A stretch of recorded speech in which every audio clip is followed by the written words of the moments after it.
welcome to the Fallon Forum today, folks. We are broadcasting, as always, from downtown Des Moines in the Skywalk. I want to thank the Iowa chapter of the Sierra Club and Iowa Physicians for Social Responsibility for sponsoring the show.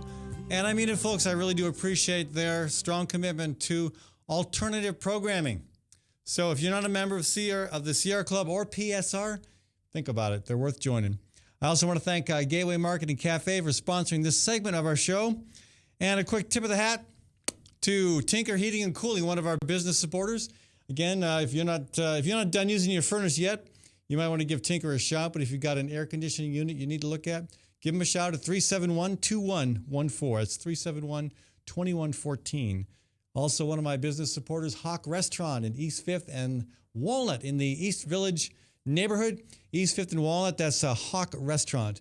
Also want to remind you about the Immigrant Entrepreneur Summit coming up on November 9th. Yeah, it's a little ways away, but it's not too early to start thinking about laying that day aside for a great event. Okay, we're going to talk about the Climate March route being announced. This is exciting news for those of us who've been working on it for several months now, and a lot of other big news. Courtney Kane, the March Route Coordinator, is going to join us for that conversation during the second segment of the show. We're also going to talk about Jack Hatch running for governor, the second candidate on the Democratic side, actually the second candidate on either side to throw his hat into the ring. And there are some conditions, though. He may not run if certain other people run. We're going to talk about that today. We're going to talk about a few other issues as well. I mean, the climate change thing is just, no pun intended, heating up. There's also, I think, a very troubling situation with the question of when is it appropriate to have a basement? When is it appropriate to require somebody to have a basement in an area prone to tornadic activity?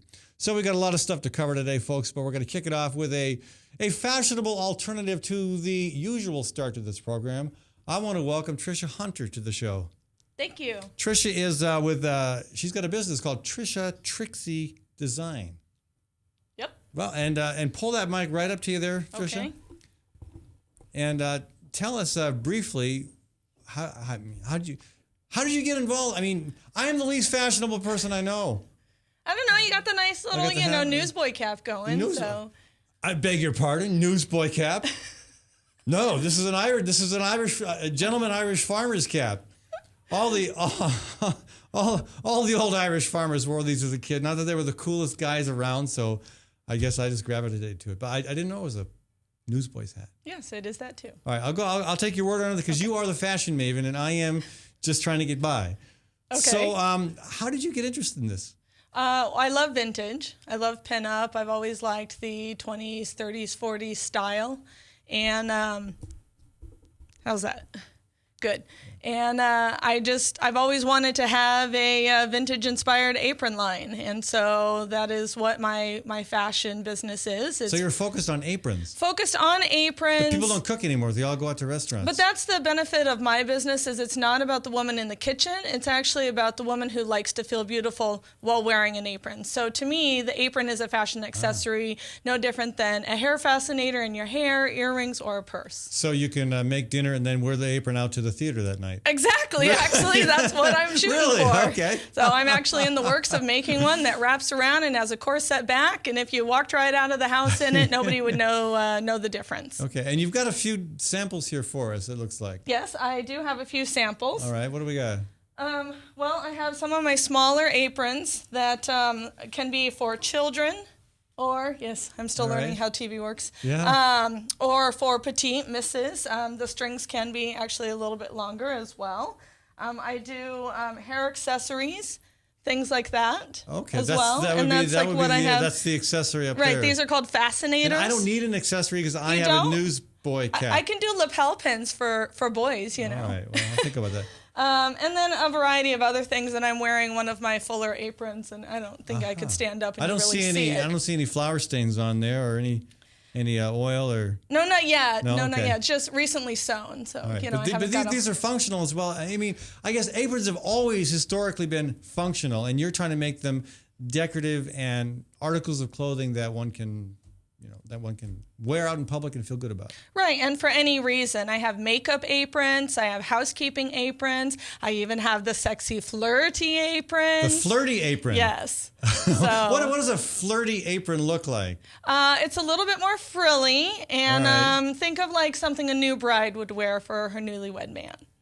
Okay, all right, I'm thinking. This is again not an area I have natural ability in, but I'm going to try to wrap my mind around this. They used to actually be called bride aprons, or they were given to the new bride. So some were a little bit more functional cotton, like I'm wearing now. Some are a little bit more sheer. Okay. All different styles. So I'm always excited about anything local, and you're a local gal doing this idea. Are you getting much traction?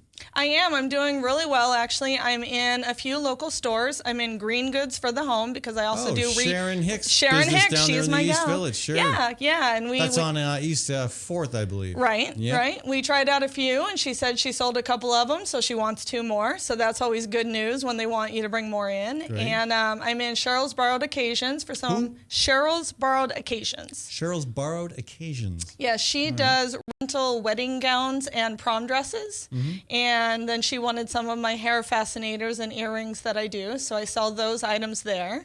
And then I'm doing some items for Toad Valley Golf Course, and I have some items in their golf shop because I'm right on that edge of Pleasant Hill, East Siders, so I'm helping them out. The name like Toad Valley, I think maybe you come up with a Toad model apron. No, well, I was thinking that, but they want more the formal catering style apron. So very formal, nice black and white ones that we're going to be doing, some custom aprons, and that's something that I really specialize in. I like doing custom items for bakeries, microbreweries. I've done a few for catering companies as well. Now, one thing I'm excited about is the fact that this is a local clothing industry. Industry may be too strong of a word, but you're industrious, so I guess it's okay. But in the news lately has been the horrific situation with garment factories in Bangladesh and other countries, and it's calling to attention the fact that we are very dependent upon sweatshop labor to produce the cheap clothing that we all have come to accept as standard. Right. Now, I don't imagine you get all of your raw product from Iowa or from the U.S. even, but the fact is that the clothing is made here. You are not a 12-year-old, a 14-year-old working 12-hour days for $38 a month. Or maybe you're not making any more than $38 a month. I don't know. But but this is not sweatshop labor. This is something that you can feel good about, and people can feel good about politically, socially, economically when they buy your product as well. Right. And that actually has been the hardest for me to be manufactured. I have talked to a lot of people about helping me to manufacture this line. I would love to get picked up by somebody like Williams-Sonoma or ModCloth or Pottery Barn. But the problem is a lot of those who do hit me up say, well, I'm in India and I can do it for this amount. Right. Well, yes, but how many children are working in your shop? And I would rather not do that. So I do have local seamstresses who help me out here and local assistants, and I try really hard to be local as much as possible. So I have one point of criticism, and then we got to move on. Oh, no. All right. Why is there no line of men's aprons? There actually is. Well, there is. All right. I do have. I did bring some of my superhero headbands to show you that I'm going to be doing mini Comic-Con. Superhero headbands. Yes, because I'm doing. Are these scarves. for kids or dudes? No, for both. For girls, guys, and I'm making guy aprons called Comic-Con. For mini Comic-Con aprons, so you can wear them as like headbands, bandanas. Yeah. Exactly. Right. Here we go, folks. Think Karate Kid. There you go. Exactly. I chopped that onion with my bare hand. Right there. Exactly. Yeah. So I have some superhero themed aprons coming into Mini Comic-Con on June 15th, I believe that is. So basically you're saying that gals like frilly and pretty and dudes like fictional characters. Well, you'd be surprised. I have a lot of women asking me for Wonder Woman aprons. All right.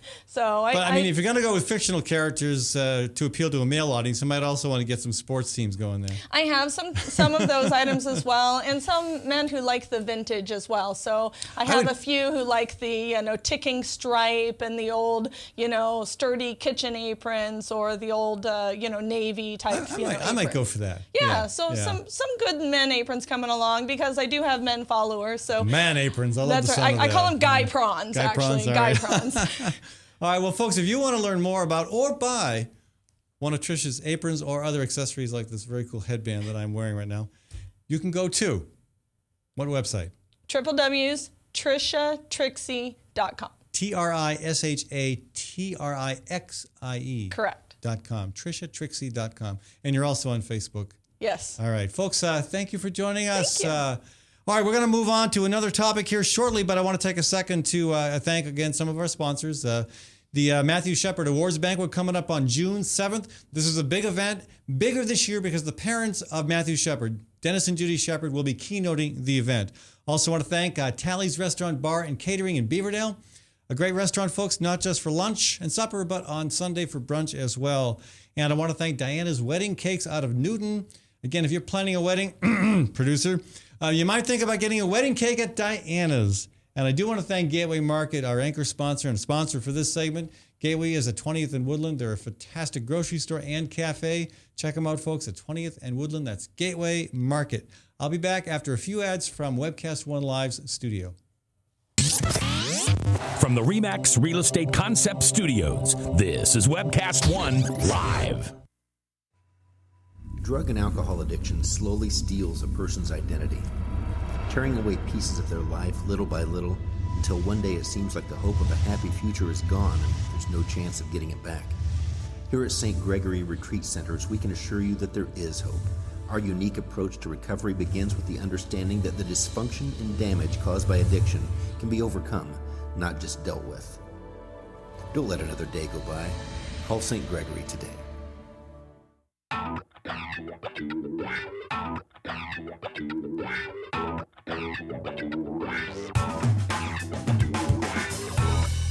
Well, good morning. This is the 7th of June in the Lord's year 2010, and this is day 1 of WebcastOneLive.com. We will begin with Max World Live with my special guest, Tom Coates. In just a minute, there's Tom. Wait. Howdy. And we will be live for the very first time on Webcast One Live.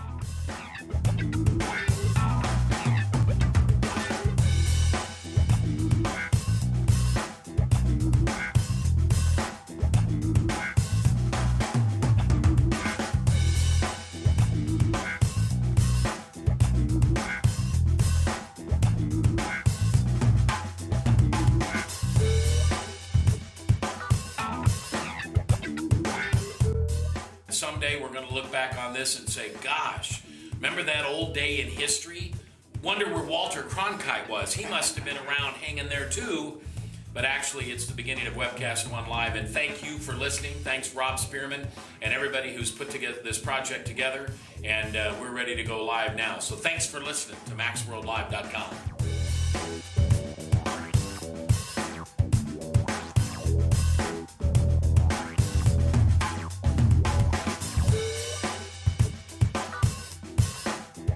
I can't tell you that it's going real well from time to time, but it is going.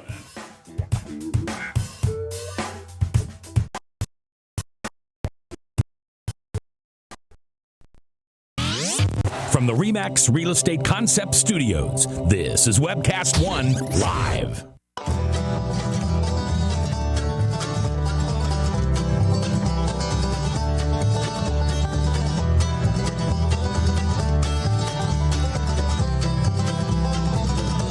Okay, so I've gone back to the hat. You know, the headband with the superheroes on it, the Ninja Turtles. That was cool. I felt suddenly invincible, but I decided that it would be better to be, I'd rather be normal than invincible, I guess. All right, so I want to thank Matthew Shepard's, the folks who are organizing the awards banquet. This is on June 7th, coming up just around the corner here in Des Moines. It's a banquet that raises money for a great cause, GLBT equality, marriage equality, and Matthew Shepard's parents are going to be keynoting that event. That's June 7th. You can find out more information about that on my website, FallonForum.com. I want to thank the Fighting Burrito for being one of my business supporters. Fighting Burrito has 2 locations now, not just in Ames on Welch Ave, but right here in Des Moines on 13th Street between Locust and Walnut. I also want to thank Kim Holding and Story County Veterinary Clinic. Story County Vet Clinic is between Ames and Nevada on Highway 30. And Kim specializes in small critters, but I have known her to wrestle a big critter to the table as well. And finally, want to make sure that we recognize Ritual Cafe, one of my other business supporters. Make them a daily part of your ritual, folks.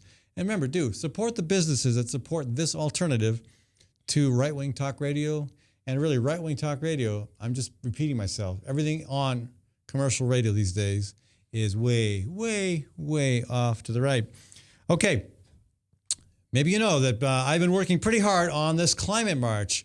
The Great March for Climate Action sets out from the West Coast on March 1st of next year, arriving in Washington, D.C. on November 1st. And the actual starting location has been a mystery for a while because we have been working hard on trying to figure out exactly where to start the darn thing. And with a little help from a lot of people, actually a lot of help from one person in particular, we've been able to figure it out and just announced today the route. Courtney Kane is with me in the studio. Courtney has been coordinating the setting up of the route. Thank you for joining us, Courtney. Thank you for having me, Ed. Yeah, no, this has been a bear of a piece of work, and you've got some background in organizing logistics. I mean, your next task after the march is to switch to how to keep everybody going. Yes. And your background there was with the National Guard. Right. I worked with the National Guard. I was in for 4 years. I was a logistics specialist, and we did a lot of maintenance and making sure that everyone had all of their equipment. So I'm pretty excited to be having my clipboard and making sure we have all of our stuff together again. Yeah. And it's a whole different set of equipment. Yes. Maybe not all of it. Big trucks. Yeah, we do big trucks, tents. Yeah, tents. Yeah. A lot of that. You don't have to start quite as early in the morning, I imagine.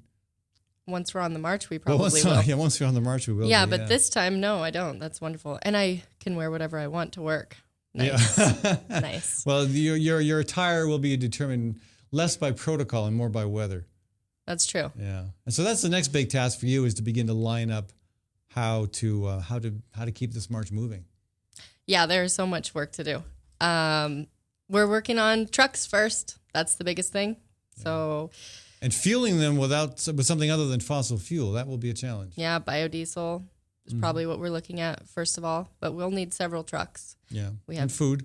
And food, a lot of food. So we're organizing that too. We're not just gonna browse and forage along the way. I think that might be fun, but with 1,000 people, I don't know. I don't know what the roadside vegetation looks like right now, so I'll check that out. All right. So again, there's been a lot of conversation. People have been wondering where we're going to be marching from. A lot of folks thought we might go from San Francisco, and we did look very seriously at San Francisco. We did, but every time I looked at the Google map, I could see the Donner Pass right above where we were going, and I just couldn't bear the thought of stranding you out there. Well, and for folks who may not be quite up to speed on their 19th century history, the Donner Pass. The Donner Party, they cannibalized each other to survive, and most of them didn't. So, okay. They had to eat their pets. Do you want to have to eat your pets, Ed? No, I mean, No. it'd be even worse than eating pets. They ate other Donner Party members, right? That too. So yeah, the headline. That's bad also. Marchers stranded in Sierra Nevada, eating other marchers. That's just not going to go over well. I just didn't think that would be good for well, the PR. truth is, it's it's very unpredictable. I hear the weather. It's very Yes. hard to know what it's going to do there. Yes, that was really the biggest issue. It's so changeable so quickly at such a high altitude in the mountains. It's inaccessible to emergency vehicles a lot of the time. If it gets bad, it gets bad quickly, and you just don't know. So, but you had actually laid out a couple of weeks worth of routing that Yes. took us into the mountains, I believe. yes, I did. Yeah, And it was kind of scary. We just kept going up in elevation, and there was nothing around, and it was not looking very hospitable. So we've traded mountains for desert. The desert. How do we feel about that? I feel really good about it because when we went to boot camp, it was hot and it was sandy, and Where is boot camp? it was in North Carolina, but it was still hot and sandy. I mean, over 100 degrees at sometimes, and we were wearing a lot of gear and carrying 60-pound backpacks. We won't have to do that on this march. Right. So this is a bit Hopefully. nostalgic for you, going back to the hot desert. But how hot will it be? I mean, again, so people know we're starting in Los Angeles. Santa Monica. Santa Monica, actually. We're on the ocean, and people say, why Santa Monica? Well, I think the reason is because the oceans are such an important part of the whole climate discussion. That's true. Yeah. And also because you're going to be reborn there. Yeah, right. Oh, No, we're that's not the reason at all. My dad was stationed in the Army, though, there when I was born. But the we have some people involved in this march that are very passionate and have done a lot of good work and research on how the oceans are being affected by climate change. Yes, we couldn't miss out on the oceans. It's very important. I always thought Los Angeles was on the ocean, but apparently it's like, 15 miles inland? Yeah. Yeah. Maybe parts of it are a little closer. Okay. But yeah. City Hall, about 15. All right. So we start in Santa Monica through Los Angeles, and it takes, a week to get through Los Angeles? All the suburbs? Something like that, yeah. Mm-hmm. And then we're off into the desert where you'll feel at home again, just like North Carolina. Yeah. Boot camp. I'm going to be a drill sergeant out there making sure everybody's drinking their water. That's going to be my most important task. Well, if that's as bossy as you get, that'll be okay. You haven't seen it yet. Okay, well, I've been warned. Okay, so take us along the route. Where do we go from once we leave Los Angeles and head out into the desert? What does it look like? Well, we're going to hit San Bernardino before we hit the desert and several small towns along the way. But then we'll be going through, 29 Palms is one of the small cities. That sounds we'll pretty. hit.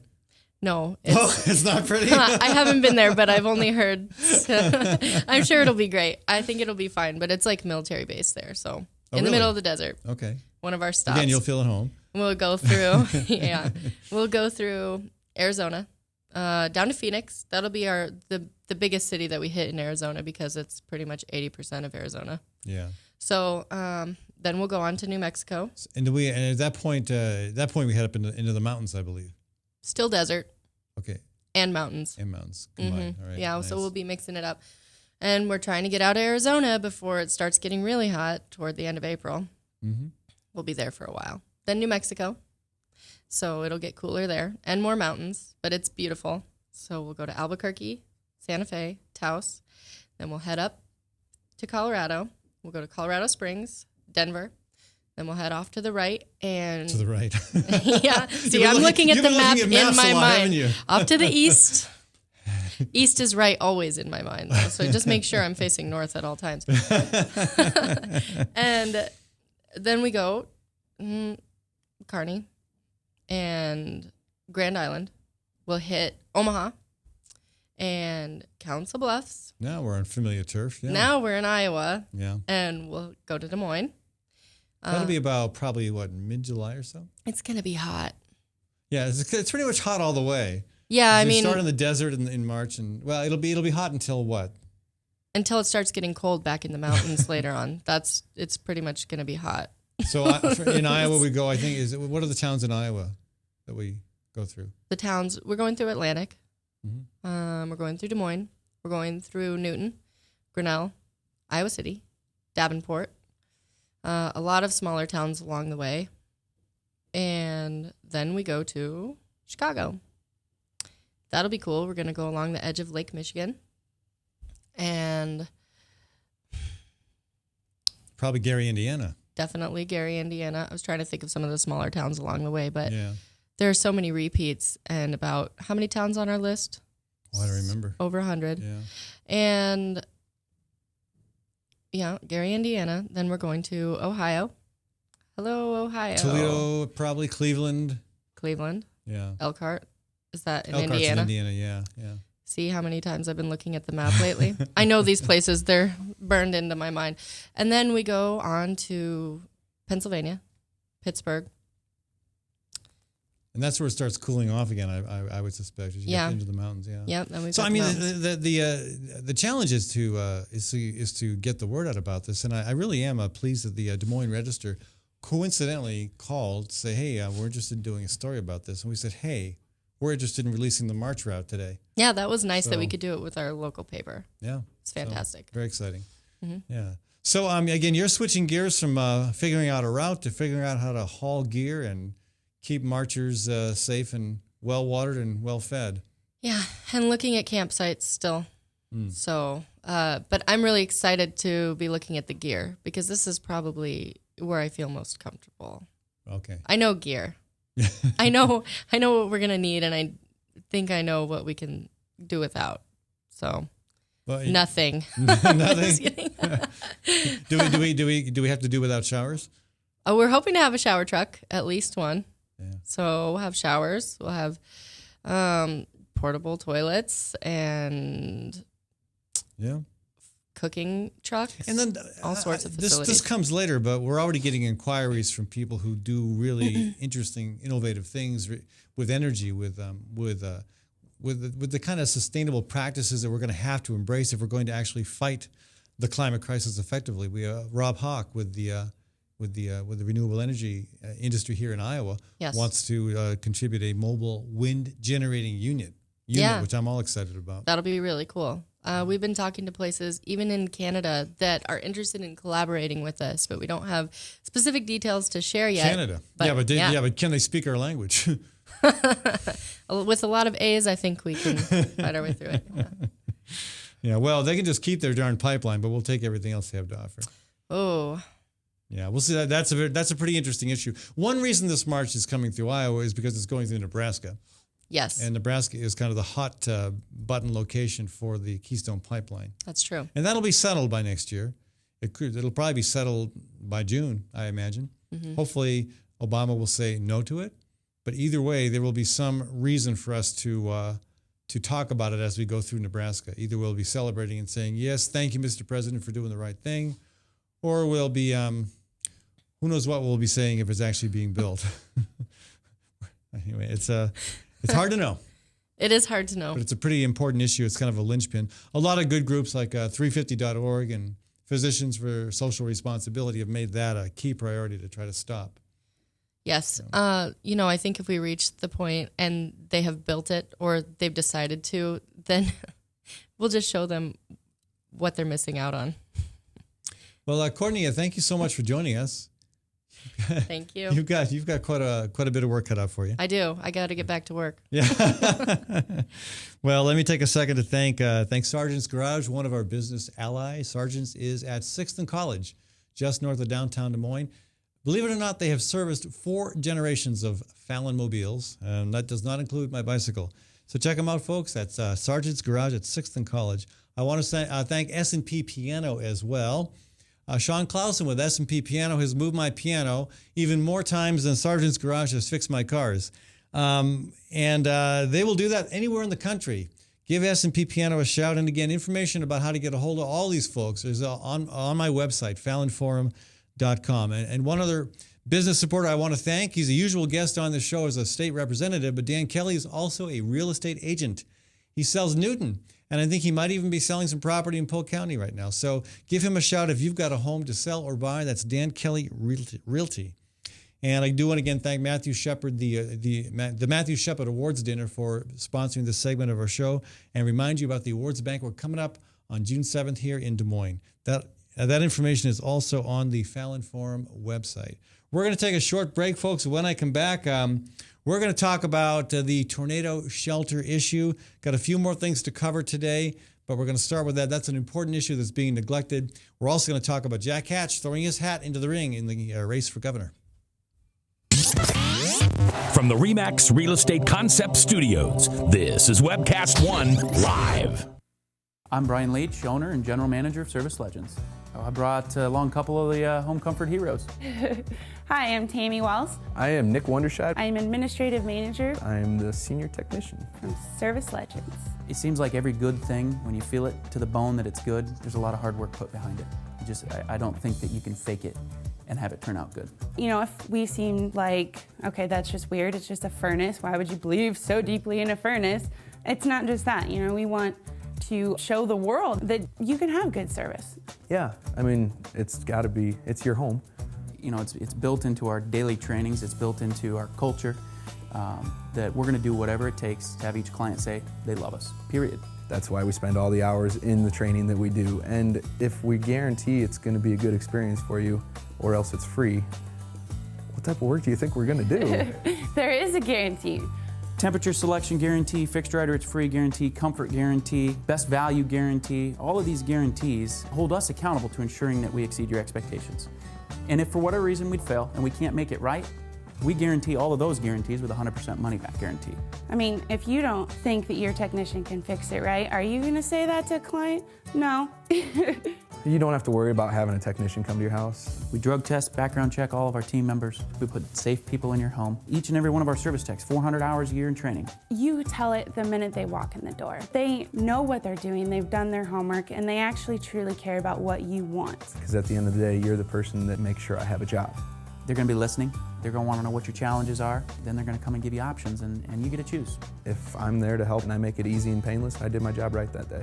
Well, when it comes to your comfort, safety, and your family, you don't necessarily go buy the most expensive, but you get the most bang for your buck. Oh, it's worth it, because there's a lot of people that will find a way to get it to work right now and then leave and then come back, charge you again, and the cycle just repeats itself. So when I'm out there looking at the furnace, I want to find why it failed today. How can we change the part today with something that you're not going to have to worry about? Is it worth changing the part today? I mean, you can put a lot of money into a furnace. I can fix parts all day. There's good job security in that for me, but is it the right thing for you?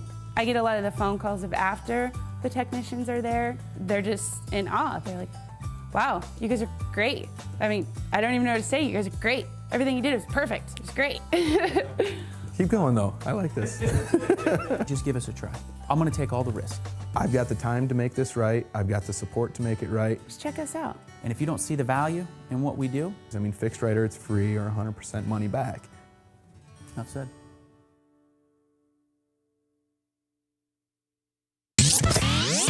From the RE/MAX Real Estate Concept Studios, this is Webcast One Live.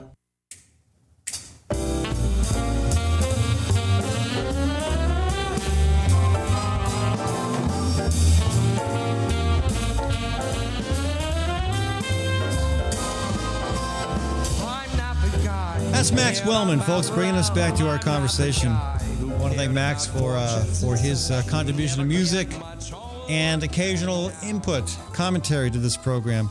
I also want to thank Sid's Catering.